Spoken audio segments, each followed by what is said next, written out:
Boa noite, tudo bem? Sejam bem-vindos ao canal Desvendando Original. É sempre um prazer e uma honra contar com a presença de vocês. Muito obrigado aí pela audiência. Já que a gente está no início aí, eu aproveito para fazer o convite, aproveitando que está todo mundo chegando ainda, convite para você se inscrever no canal, caso ainda não seja inscrito. Se já é inscrito, verifique se a sua inscrição está ativa. E também, para você receber todas as novidades do canal, clica aqui embaixo no famoso sininho das notificações, por meio do qual você vai poder receber todas as novidades aqui do canal e ficar sempre a par de tudo que está acontecendo no nosso conteúdo aqui. E também, como tenho feito, deixo o convite para você se tornar membro do canal. Eu estou liberando pregações e estudos exclusivos para os membros, estudos ali de pregações que vão profundo no grego, no hebraico. O link está aí para vocês se tornarem membros. Eu vou fixar no topo aqui em cima no chat para facilitar, mas lembrando vocês também que o link para se tornar membro é o primeiro aqui embaixo do vídeo na descrição. Tá certo? Muito obrigado a todos que estão chegando. E hoje a gente tem uma reflexão bem importante, bem interessante. Hoje nós vamos tratar da ideia: será que o inimigo ele está preso ou ele está solto? Tá certo? Então vamos lá, pessoal. A maioria das pessoas, creio eu, acredita que o inimigo está solto aí andando pelo mundo. Porém, algumas doutrinas cristãs entendem que o inimigo ele estava solto até a ressurreição de Cristo, né? A sua morte e ressurreição na cruz. Porque Cristo foi à mansão dos mortos, né? E levou o cativo o cativeiro. Essa passagem ela gera ali algumas diferentes interpretações com relação à ideia de que se o inimigo ele está preso ou se o inimigo está solto. Então hoje a gente vai estudar um pouquinho a ideia da descida de Cristo à mansão dos mortos, né? Ao inferno ali, tá bom? A Cris Silva perguntando se eu acredito no arrebatamento secreto. Não, eu acredito que vai ser um evento claro, público e vai deixar o mundo todo atônico, pelo menos é o que eu entendo das escrituras. Então na teologia cristã, pessoal, no próprio credo apostólico, né, no credo antigo de Atanásio, afirma que Jesus desceu ao que em hebraico se chama Sheol, né, e que significa ali a mansão dos mortos. Não existem muitas referências bíblicas dessa descida, mas existem algumas consideráveis. E a gente vê, né, que as fontes que nós temos ali, nós temos a primeira epístola de Pedro, capítulo 3, versículo 19 e 20, né, que diz o seguinte: no qual foi Jesus pregar aos espíritos em prisão, os quais no outro tempo foram desobedientes, quando a longanimidade de Deus esperava nos dias de Noé. E aí 1 Pedro 4,6 também diz: por isso foi o evangelho pregado até aos mortos. Mateus 12,40, né, trata um comparativo ali entre o profeta Jonas, que foi engolido por um peixe enorme, e também o Cristo que ficou 3 dias lá na mansão dos mortos. Atos 2,27 e Atos 2,31 declaram explicitamente que Cristo não teria deixado no Hades, né? Declara explicitamente que Cristo não seria deixado no Hades e que a sua carne não seria corrompida. Efésios 4, de 8 a 10, diz que também o que já foi posto, né, como sugerido da doutrina dessa descida, diz assim: por isso diz, quando ele subiu ao alto, levou cativo o cativeiro, deu dons aos homens. Ora, que quer dizer isso? Ele subiu, senão que também desceu aos lugares mais baixos da terra. Aquele que desceu é também o que subiu muito acima de todos os céus para encher todas as coisas. E esse versículo, né, é uma espécie de paráfrase do Salmo 68, 18, né, tendo ali uma releitura, porque o Salmo 68, 18 diz, né, subiste ao alto e levaste cativo o cativeiro, recebeste dons dos homens, mas dos rebeldes para Deus habitar neles, né? Então, Zacarias 9,11 tem uma referência interessante também a prisioneiros numa cova que não há água, né? Uma referência aos cativos que foram apresentados ali como reflexo desses prisioneiros lá. E Isaías 24, 21 e 22 também faz uma referência a esses espíritos aprisionados, que diz: naquele dia Deus castigará o exército dos altos nas alturas e os reis da terra sobre a terra serão ajuntados como os encarcerados são ajuntados na cova, sendo encarcerados na prisão e depois de muitos dias serão visitados. Então, essa doutrina cristã da descida de Cristo lá ao inferno, alguns cristãos desenvolveram a interpretação de que ele prendeu o inimigo lá, né? Quando ele levou cativo o cativeiro, levou a chave, ele teria prendido o inimigo. Maria Miguel, muito obrigado pelo apoio ao canal, mas é um pouco mais delicado do que isso, né? A gente sabe que o inimigo, provavelmente, pelo que nós lemos na Bíblia, né?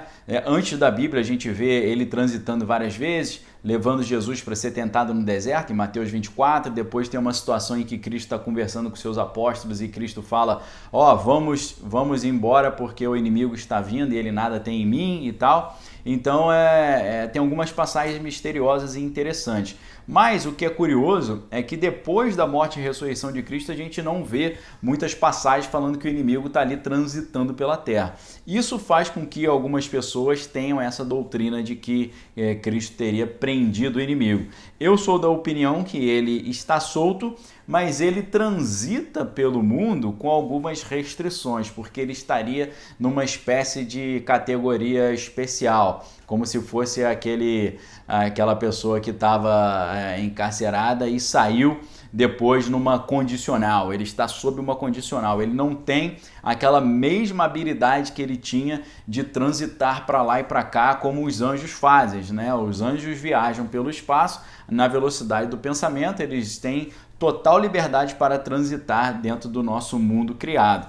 Já o inimigo e os seres malignos, eles talvez estejam restritos ao planeta Terra e fiquem ali restritos a transitar dentro da jurisdição espiritual do nosso planeta. Nós sabemos que o Arcanjo Miguel é uma espécie de protetor do planeta Terra, né, que está segurando ali o planeta Terra, e aí para além do planeta Terra haveria outras entidades, são outras entidades de outras naturezas. Hoje em dia o inimigo ele transita pela Terra, mas ele tem ali não é aquela mesma liberdade que ele possui para transitar como ele possuía. Agora, tem um movimento interessante espiritual nesse sentido, porque a Bíblia nos ensina, a partir de uma fala do próprio Cristo, que quando o espírito imundo sai do homem, ele vai para lugares desérticos. Ou seja, a gente não sabe exatamente o que significa isso.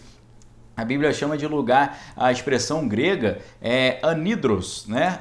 Sem água, né? Hidro é água, o anidro significa lugares sem água. É curioso a gente pensar isso também como a ideia de água da palavra, né? Lugar onde não tem a água da palavra, né? Como está escrito lá em Mateus 12:43, quando o espírito imundo sai de um homem, anda por lugares áridos procurando repouso, porém não encontra. Por isso diz, voltarei para minha casa de onde eu saí, e tendo voltado, a encontra vazia, varrida e ornamentada. Então ele vai, leva outros 7 espíritos piores do que ele, e entrando lá e habitam ali, o segundo estado da pessoa é pior do que o primeiro, assim também acontecerá com essa geração perversa, disse Cristo. Essa é uma passagem muito interessante que mostra que há uma dinâmica nessa questão espiritual. Quando os seres espirituais malignos estão ali infestando uma vida humana e eles são ordenados a se retirarem, eles vão para esses lugares desérticos, e ali isso pode ser interpretado como uma espécie de prisão espiritual, mas é interessante que nós vemos que depois de um tempo ele volta, ou seja, parece que ele fica um tempo preso, depois ele consegue retornar, eles conseguem uma maneira de sair dali. Será que tem a ver com a abertura de portais? Será que tem a ver com a questão de sangue derramado para a abertura desses portais dimensionais? Muito provavelmente tem a ver com isso. Sandro e Betânia, muito obrigado pelo apoio ao canal. Está perguntando aqui, será que no fim dos tempos o inimigo irá recobrar o seu poder e os anjos presos serão liberados apenas no fim? Então, nós temos alguma interpretação nesse sentido, ô Sandro, porque o livro do Apocalipse diz que no final dos tempos virá, já na era da tribulação, cairá um cometa na Terra chamado Absinto, e esse cometa vai perfurar o poço do abismo.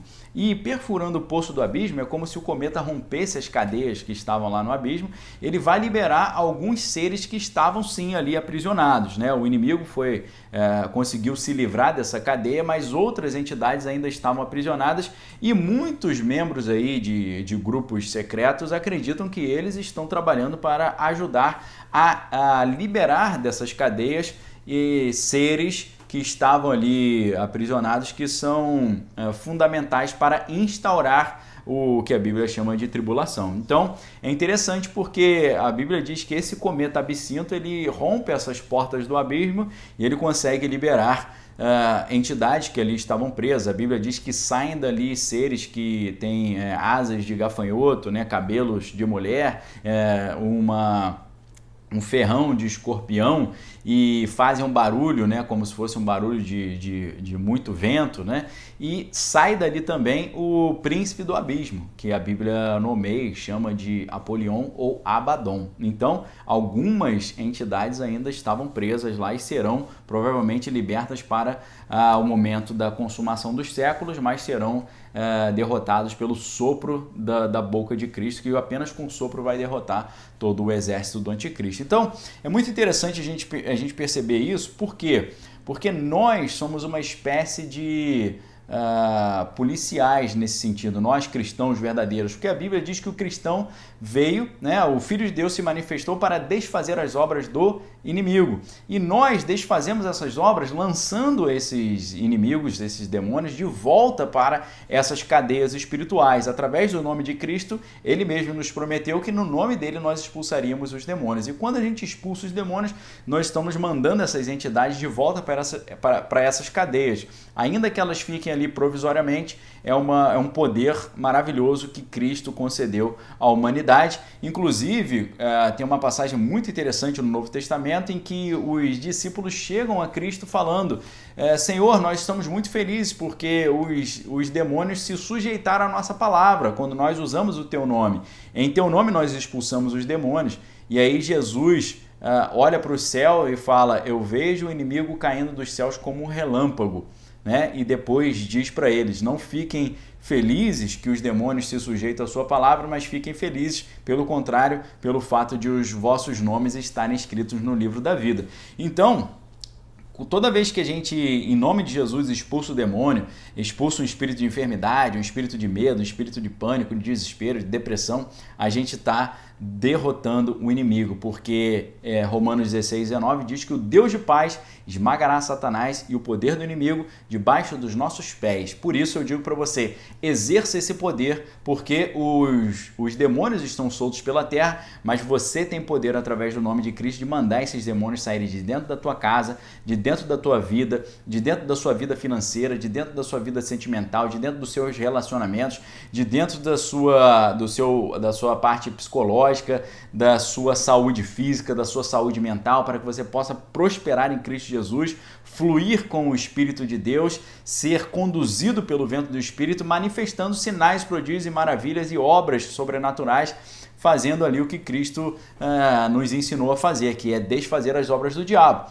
A gente desfaz as obras do diabo quando anunciamos o ano aceitável do Senhor, curamos enfermos, decretamos libertação ao cativo, desligamos maldição na terra, desligamos no céu, ligamos bênçãos na terra e também ligamos bênçãos nos céus e cumprimos aquilo que o Evangelho de João diz, que Cristo veio para os que eram seus, mas os seus não receberam. Porém, a todos quantos o receberam, deu-lhes o poder de serem feitos filhos de Deus aos que creem no seu nome. Ou seja, o inimigo está solto aí pelo mundo junto com as suas hostes celestiais, mas nós, os cristãos verdadeiros, lavados e remidos pelo sangue de Cristo, que entregamos a nossa vida ao Senhor, o confessamos como nosso único e exclusivo Senhor e Salvador, nós temos a prerrogativa de desfazer as obras do inimigo e mandar essas entidades todas de volta para o inferno. Por isso eu profetizo agora em nome de Jesus que o inimigo saia de toda a nossa vida, da nossa casa, da nossa mente, dos nossos pensamentos, dos nossos desejos,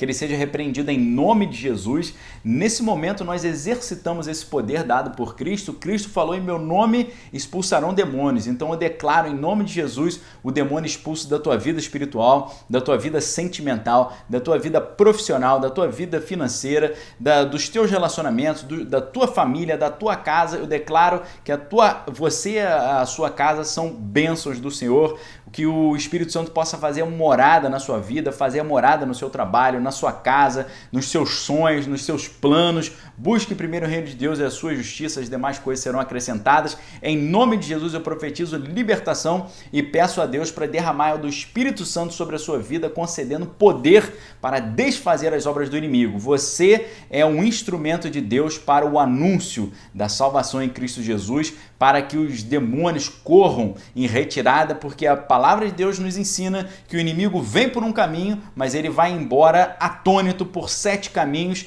assim como aconteceu na época de Gideão, quando o sonho que eles tiveram, que veio o pão dos céus e desbaratou o arraial do inimigo. Use esse poder do nome de Cristo para desbaratar toda ação maligna na sua vida, na sua casa, na sua família, na sua rua, no seu bairro, na sua cidade, na nossa nação brasileira, para que a glória de Deus possa se fazer manifesta nesse mundo cheio de trevas, que anseia ardentemente pela revelação dos filhos e das filhas de Deus. Nós, como filhos e filhas de Deus, fomos levantados para sermos colocados no alto, para iluminarmos todo o local onde nós estamos. A luz não deve ficar embaixo da cama, mas no alto. Então, que Deus possa aumentar o poder dele na sua vida, possa te encher de poder, de graça, de majestade, de sabedoria, de unção, de palavra de conhecimento, palavra de sabedoria, de dons de variedade de língua, interpretação de língua, possa abundar dos frutos do Espírito na sua vida, que é a paz, a alegria, a mansidão, o domínio próprio, a longanimidade, a benignidade, que você seja abundante nos frutos espirituais, que quando você abrir o seu lábio, rios de água viva possam fluir de dentro do seu interior e você abra a boca para anunciar a salvação, porque não pode jorrar água amarga de uma boa fonte e nem água doce de uma fonte má, né? Você que é um homem e uma mulher de Deus, que tem dentro de você uma fonte de água viva, que dos seus lábios possam sair palavras de vitória, palavras de conquista, palavras de superação, de libertação, de renovo. É isso que eu peço do Senhor na sua vida. Receba os instrumentos e ferramentas que Cristo deixou para nós lá em Efésios 6, o capacete da salvação, a espada do Espírito, o escudo da fé, as sandálias do Evangelho da paz, a couraça da justiça, que você receba esse revestimento de poder nesse momento, assim como os reis sacerdotes recebiam na sua cabeça o óleo da unção, que simbolizava o revestimento de poder, que você receba o óleo da unção de Cristo, porque Cristo é a nossa unção, a nossa capacitação, e Ele te capacita hoje para derrubar gigantes, para desfazer as obras do inimigo e para anunciar o ano aceitável do Senhor. Amém, queridos? Deus abençoe vocês, que a graça do Senhor Jesus, o amor de Deus, as consolações do Espírito Santo estejam com cada um de vós, não só hoje, mas para todo sempre. Fica o convite para você se tornar membro, o link está aí. Vou liberar mais uma pregação exclusiva, um mergulho profundo no grego e no hebraico, uma pregação de mais de 1 hora de duração, exclusivo para quem é membro. Então, se você é membro, fique atento. Já terminando essa live, já vou liberar mais esse conteúdo novo. Muito obrigado aí pela audiência de vocês. Fique com Deus, examine todas as coisas, retenha o que é bom. Amanhã a gente se vê novamente, se o Senhor assim o permitir. Uma boa noite a todos, forte abraço, fique com Deus, valeu!